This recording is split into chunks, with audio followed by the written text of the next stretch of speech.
বাংলাদেশে যত প্রকার মধু উৎপাদন হয় তার মধ্যে সবচেয়ে বেশি উৎপাদন হয় সরিষা এবং লিচু ফুলের মধুটা, এবং এটা সংগ্রহ বেশ সহজ, যার কারণে এটার প্রাইসও থাকে নাগালের মধ্যে। এই সরিষা ফুলের মধু আবার শীতে জমে যায়, এবং এইটাই তার মেন বৈশিষ্ট্য। সরিষা ফুলের মধু শীতের মধ্যে জমে যাবে।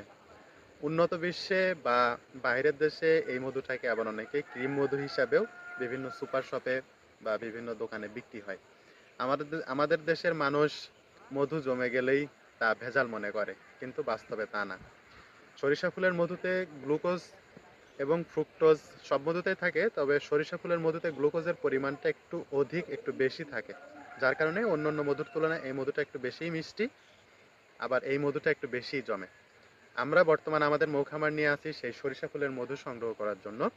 2025 সালের সিজন ফ্রেশ টাটকা সরিষা ফুলের মধু অর্ডার করতে আপনারা কিন্তু আমাদের ওয়েবসাইট ভিজিট করতে পারেন, অথবা আমাদের পেজের ইনবক্সে বিস্তারিত জেনে আপনার নাম, ঠিকানা, ফোন নাম্বার দিয়ে আপনার অর্ডার কনফার্ম করতে পারেন।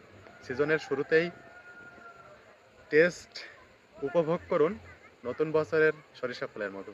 আসসালামু আলাইকুম।